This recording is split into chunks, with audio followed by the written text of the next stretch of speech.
So anyway, so as we've talked in the last few sessions, we have tried to move from some pretty broad categories of why we teach, how we set this up, starting with things like the outcomes of the class where are we heading, and then moving towards this idea of if this is where we want to go, how do we figure out, and this would be where assessments come in, how do we figure out if we've made it there?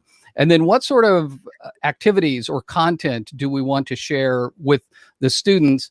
And then at the very end, let's talk about teaching technology, because sometimes we want to put this at the beginning of the conversation, like, what kind of video do I use, that kind of thing. But really, this should be sort of the last step that we get to.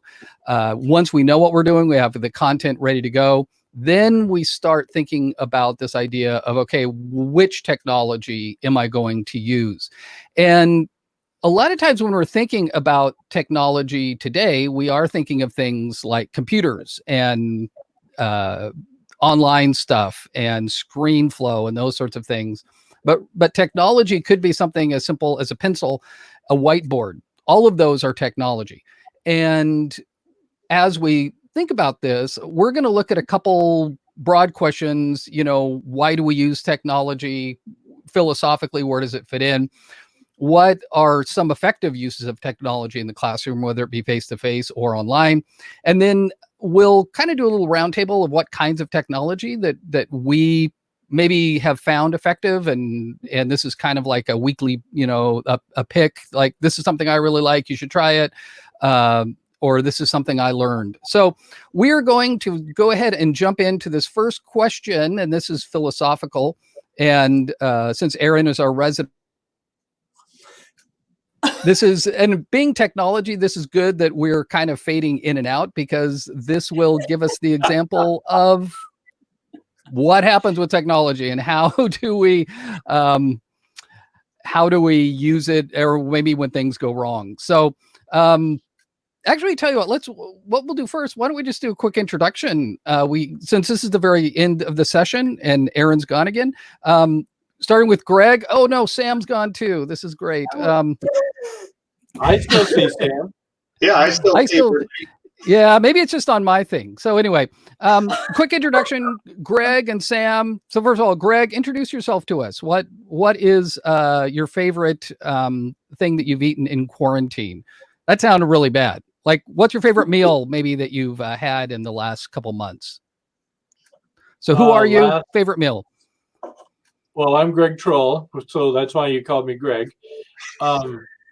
Last night, my wife made family favorites. We had garlic beef enchiladas made out of, actually not beef, it was elk that we harvested over the winter, homemade guacamole, and we dipped into the herbs that are now growing out in the yard. So got the cilantro and oregano and parsley going. Pretty soon, tomatoes and peppers will be out. Oh man, I like harvest. Is harvest a politically correct way of saying killing? I cracked it right in the neck. Is that what you want to know? Oh man. So Sam, tell us something about yourself and what's your favorite meal that you've had?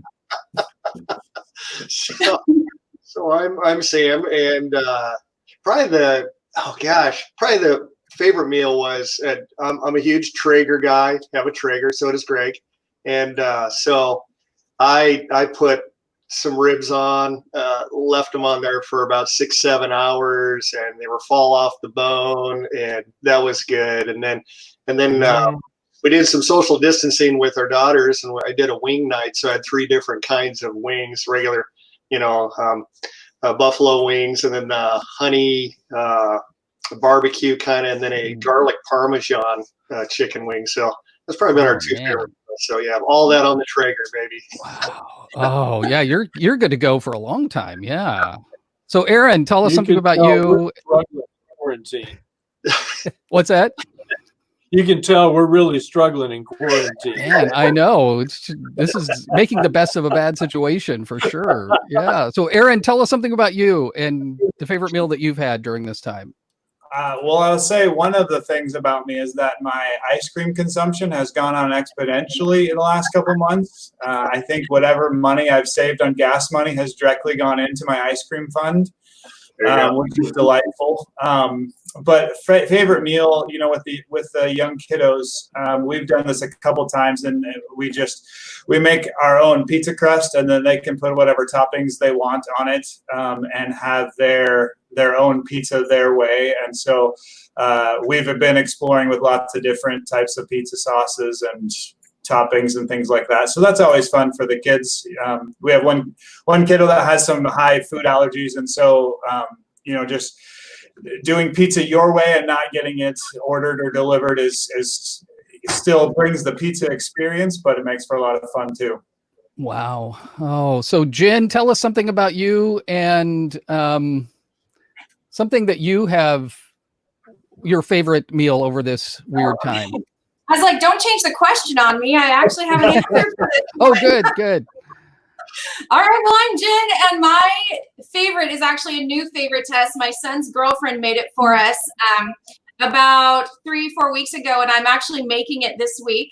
It's pork chops that are slow cooked, and then you put a layer of mashed potatoes on them and cook them again, mixed with sauerkraut, and then you put a layer of sauerkraut and you kind of broil that, and it's roasted for about 3 hours or more, so that when you take it out, you just have this pile of pork, sauerkraut, mashed potatoes that are just like fork tender, and it is the all-time new favorite in our family. We talk about it all the time, so I'm making it in this week. And oh my gosh, you do it in an Instapot. Please say yes, right? No, we got a slow roast. Wow. It's a commitment. It's like a commitment to make this dish. It's from my son's girlfriend, her like German grandmother. Wow. So we have these little scrawled notes down. It's amazing. Cool. Wow. You had me until It's sauerkraut, and that takes time. That's the magic ingredient. Yeah. Right. But I would say I didn't think I liked sauerkraut until I actually had it in Germany. Like there's something about German sauerkraut that is much better than American sauerkraut. So there you go. So anyway, let's get back to this question of why do we use technology when we teach? And again, thinking maybe big terms of, it could be a computer, it could be something like this streaming call, it could be just a whiteboard. So Aaron, how does technology fit into a teaching strategy?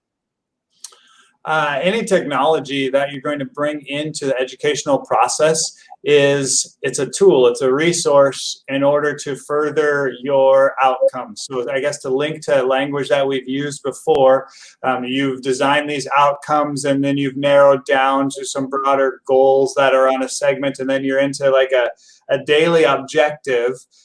The technology is the tool to help you reach that daily objective. And a lot of times there's no one right way to teach a lesson for a day. There's probably a wrong way to do it, but there's lots of different ways you can get at the angle of what your topic is for the day. And so you have a wide array of technologies, whether it is a pen and paper, whether it's a whiteboard, whether it's finger puppets, whether it's paints and scissors, whether it's a computer or an iPad or some sort of device or a T97,100 calculator, whatever they use in the math classes. All of those technologies are the tools where we can accomplish what we set out to accomplish. And I think too, to layer onto that, when we think about using technology, whatever it be in the classroom, we're also thinking about the learner and certainly learning styles. So you're not going to reach every learner in any given educational context with exactly the same kinds of tools. So there are people who prefer read write. So we owe it to them to have handouts and that they can use their pens and their pencils to write and have them read, or visual learners, making sure that we can see things on a whiteboard or on a screen, or oral learners that they can hear things. And so we think about learning style theory too, and integrating that into the learning context. And then we use those tools, like Aaron said, to help reinforce and stimulate the kind of engagement that students come to a learning style or a learning environment with a certain kind of preference, if you will. And so we try and match those and meet those with the tools that we're using.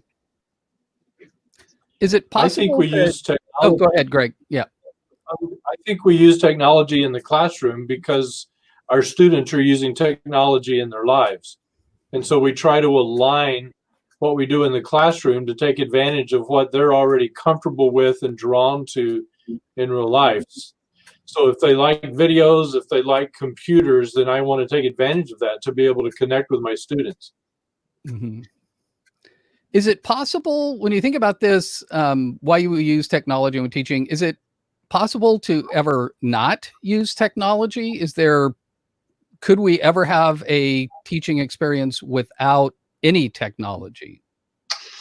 It's interesting that you say that. I just read a study this last year and put it into one of my classes. It was a combined study. It was an interdisciplinary study between, I'm forgetting the schools. I want to say UCLA and probably Yale or Princeton. I can't remember. But the title of their research was "Why Not to Use a Laptop in Higher Education." And so they were actually advocating across different kinds of academic disciplines. They weren't sticking with a single discipline, but at both the schools, they were looking at the distraction nature that technology brings into the classroom with laptops. And so they did like retention study analysis. They did things with note taking, and then they gave certain kind of baseline kinds of instructions for students to do. And then they let other students do freelance kinds of engagement with their laptops. And they actually found out that laptops were, in many respects, a discouragement to learning in higher education. So now they didn't, let's be careful, because the researchers didn't say that you should never use laptops. But they were saying that we need to be cautious with that, just assuming that, well, yeah, let's just let all of our students come into the classroom with laptops and assume that they will be engaged. And so they did a attention span study incorporated with that as well. And they came to some pretty stark findings as far as, and huge data set. I was very impressed by the article and the way that they did that. So it got me to thinking as a teacher, so how do I incorporate technology, especially that end of the spectrum of technology, into my classrooms in a helpful and a productive sort of way that doesn't distract students from learning. Mm-hmm. So Jim, do you think yeah, go ahead, Greg. I like to take the Warren Buffett approach to teaching. Somebody asked him once why he was so rich. He said, when everyone else is buying, I'm selling. When everyone else is selling, I'm buying. So if everyone else on campus is using technology, there's probably an advantage in my classroom to move away from it. Just because students get tired of using the same things. If everybody else is doing individual work, I might break them into teams. If literally every class they go to, they have a group project, I don't want to do a group project. That's a great point, Greg. Sherry Turkle at MIT, she's a social psychologist there, and she wrote the book Alone Together and some other books. And so she doesn't allow technology in her classrooms at MIT because the average student at MIT carries 4 devices on their person at any given time. And so her students come into her classroom and they say, "Thank you, Dr. Turkle, for not using any technology, because we just get so overwhelmed with it in everything that we do. This is just a nice break." So she gives them that space to disengage with the technology. So I kind of like that thinking as well. I think yeah, go ahead, Jen. Yeah. Well, I just think there's a point in which you look at your students. I had an unusual experience just this spring term where nobody in my class showed up with a laptop, and I kind of stood there and stared at them because I had 21, 22 students and nobody had a device out. They all had paper and pencil, and they just wanted to take notes. The way we worked in class, technology looked different because they had different things that they wanted to do. You could tell it wasn't a priority to be on the instrument. So while I then kind of took Greg's approach of, you're going to have to do some things on technology, but otherwise we can learn this way. And we did a lot of stuff that didn't even include a computer for the day. I occasionally used a dot camera just so everybody could see something small. And we did a lot of work together that was just about getting into the work and doing it old school, if you might say that. Let's read something out of an actual book, and then let's respond to that with our activities for the day. Part of that too in education is you want to model teaching how they need to teach. And first graders don't get on their laptops all the time. They do now more than ever before, but that's not what they do all day. So we have to also teach how we want them to teach, and model that for them. But it's interesting when you watch your classes, sometimes everybody comes in, pops up their laptop, and you go, okay, this is a tech class. Now I might need to pull out some new and exciting things. Some classes come in and they just want to take notes and they want to work old school. Okay, I can do that too. So being a little bit responsive to your students and what they show you they want is one way I like to look at technology. Kind of that idea of being flexible, right? So, and even in the moment of, wow, these, because you can kind of sense when students are overwhelmed by something, and just turn it all off. Let's just talk back and forth with each other. The most important thing is that human connection. And that gets back to this idea of engagement.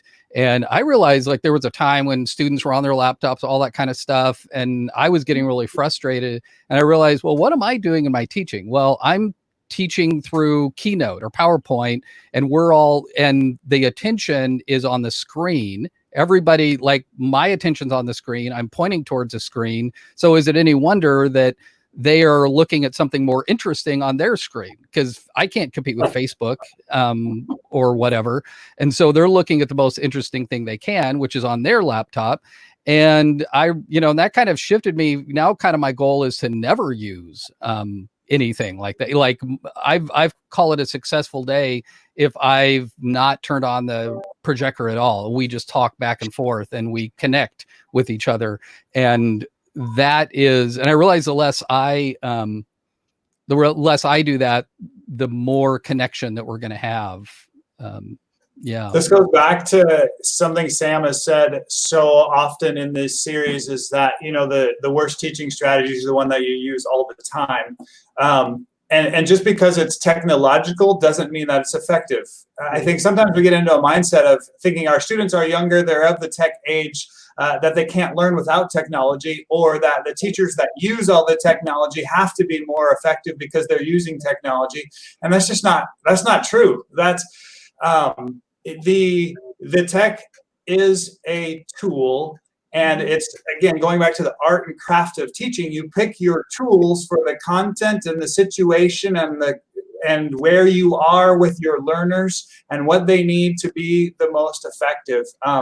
And we develop the artistry by putting more tools in our tool belt, and we learn how to do this and we learn how to do this. And if I need to, I can move to this type of strategy or that type of strategy. But there are certain things that you still need to teach a certain way. And I still need to at times put visuals up because students are visual learners and they need to see something visually and not just hear it auditorily. And again, that's part of the challenge of teaching, is finding those tech tools that are going to help you be more effective, but then not relying on them solely to be the answer to good teaching. That's good.